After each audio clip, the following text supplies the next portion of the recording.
పాప మనసున్న ప్రతి మనిషిలోనూ పరమాత్ముడున్నాడని, వాడు పరిశుద్ధుడవుతాడని, గోళీల ఆటల్లో కొండంత సత్యం చాటావు ఓ సాయి, మమ్ము సాకావు మా సాయి.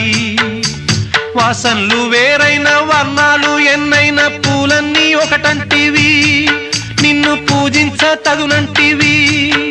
మా తడిలేని హృదయాల దయతోటి తడిపి కలుపుల్ని తీసేస్తివి, మాలో కలతల్ని మాపేస్తివి. మా పాపాల తొలగించు దీపాల నీవే వెలిగించినావయ్యా, మమ్ము కరుణించినావయ్యా. జన్మ జన్మాల పుణ్యాల పంటల్లే నిన్ను దర్శించినామయ్యా, మేము తరించినామయ్యా.